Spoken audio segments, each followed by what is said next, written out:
If you're doing the inner work, healing your trauma, raising your vibration, but your bank account is getting smaller instead of bigger, this isn't a coincidence. There's a hidden reason why spiritual growth and financial struggle often go hand in hand. And today, I'm going to show you exactly what's happening in your subconscious mind and give you a practical 3-step process to break through this pattern once and for all. What I'm about to share with you completely changed my understanding of money blocks. See, most people think if they're healing, if they're becoming more conscious, if they're doing the spiritual work, that abundance should naturally flow. But the opposite often happens, and there's a scientific and psychological reason for this that goes way deeper than just limiting beliefs. Section 1. The Healing Paradox. Let me start with something that might sound counterintuitive. Healing can feel like a personal apocalypse. And here's why this matters for your money. When you decide to stop running from your pain, not to numb it with shopping, relationships, or endless Netflix binges, but to actually feel it, your entire nervous system goes into alert mode. You start waking up to patterns you've been unconsciously living. You realize you've been surviving, not thriving. But here's the kicker. As you rise emotionally and spiritually, your bank account often flatlines. Opportunities slip away. Money becomes elusive. And this makes no logical sense, right? The reason this happens is because of what psychologists call unconscious resistance. Carl Jung said it best. Until you make the unconscious conscious, it will direct your life, and you will call it fate. Your subconscious mind is literally programmed from childhood experiences. If you grew up watching your parents stress about money, argue about bills, or associate wealth with conflict, your nervous system learned that money equals danger. So even when your conscious mind wants abundance, your subconscious is hitting the brakes. Section 2. The nervous system's money filter. Now, let me show you exactly how this works in your body, because this is where it gets really interesting. Your nervous system doesn't care about your vision boards or your affirmations. It cares about one thing: keeping you alive. And in the language of trauma, familiar equals safe, even if familiar is actually toxic. Think about it this way. If your childhood home was filled with financial anxiety, bills being hidden, power being shut off, arguments when someone spent money, that stress literally lives in your nervous system. It's not just a memory, it's somatic. It becomes the emotional blueprint your body uses to decide what's normal. So when an adult you decides, I'm going to create financial abundance, there's a deeper part of you going, wait, this feels unsafe, we've never been here before, retreat. This is why you might forget to follow up on lucrative opportunities, undercharge for your services, procrastinate on launching that profitable project, feel mysteriously tired whenever money opportunities arise. This isn't laziness.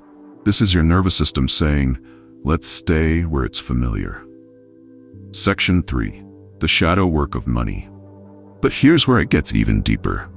Jung talked about something called the shadow, the rejected, hidden parts of ourselves. And your shadow absolutely includes your relationship with money. Maybe more money means breaking family loyalty, becoming the one who made it when everyone else didn't. Maybe it means shining in a way that makes you feel vulnerable. Maybe it means confronting the belief that you're fundamentally unworthy of ease. I want you to think about this.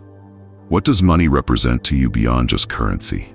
For many people, money represents power, and maybe you learned that power corrupts. Visibility, and maybe you learned it's safer to stay small.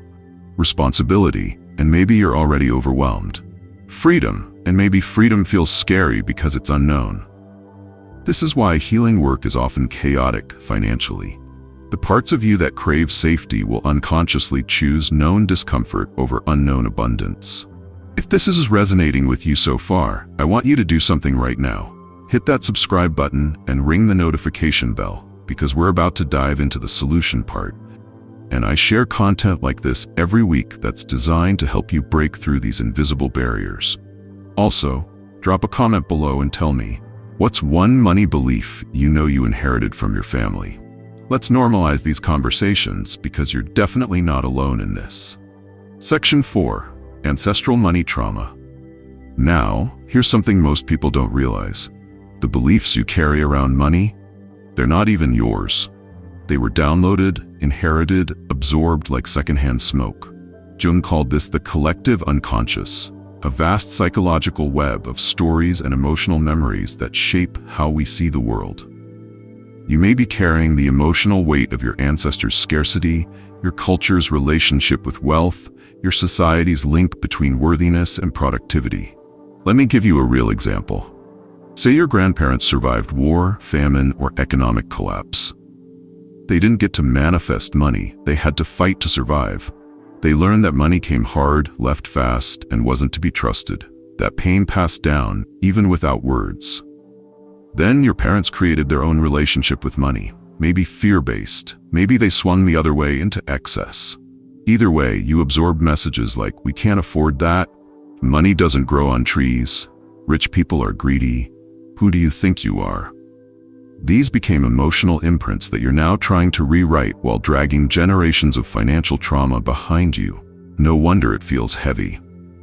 Section 5. The practical solution, 3-step integration process.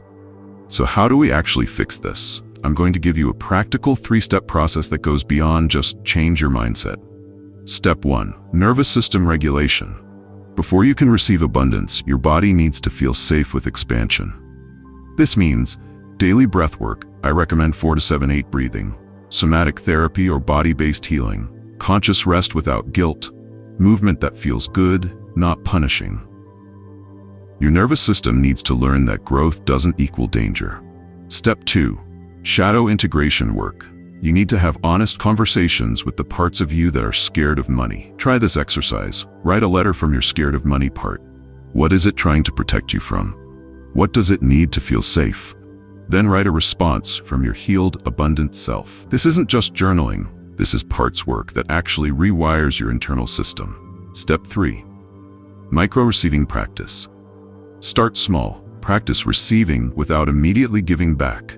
Accept compliments without deflecting. Let someone buy you coffee without reciprocating immediately. Look at your bank account without judgment. Ask for what you're worth, even if it feels uncomfortable. These micro-practices teach your nervous system that receiving is safe. Section 6. The deeper truth about abundance. Here's what I want you to understand. Real abundance doesn't come from force. It comes from alignment, from being in integrity with your healed self, not the self that was shaped by survival. Picture your inner world as a house. For years, you've been renovating it, knocking down old beliefs, repairing broken walls, painting it in your truth. You finally lit a candle, opened the windows, invited peace in.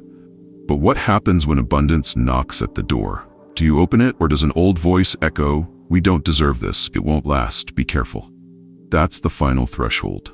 Healing means you've built the house. Now you have to believe you're safe enough to let good things in. You don't attract what you want, you attract what you believe you're safe to hold. And your healing work? That's creating the safety. Section 7. The new story. You're not meant to hustle forever. You're not here to prove your worth through exhaustion. You don't need to sacrifice joy to earn enough. That's the old story. The new story says, spiritual people can be wealthy. Empaths can thrive financially. Healers can charge their worth. Artists can flourish. Sensitivity is a superpower. Money can be an ally, not a monster. You don't have to chase money, just stop blocking it. If this video opened something up for you, if you saw yourself in these patterns, I need you to do 3 things right now. First, smash that like button. It tells YouTube to share this with other people who need to hear this message. Secondly, subscribe and hit the notification bell, because I'm creating a whole series on financial healing and nervous system work that you won't want to miss. Thirdly, share this video with someone else who's walking the healing path and wondering why their bank account doesn't reflect their growth yet. Let's normalize these conversations. And finally, leave a comment below and write, "I am safe to receive." I read every single comment, and I want to witness your commitment to this new way of being. Remember, you don't have to earn your worthiness. You don't have to suffer to deserve abundance. You're already worthy. You always were. I'll see you in the next video where we're diving deep into specific nervous system practices that rewire your money programming at a cellular level. Until then, keep healing, keep receiving.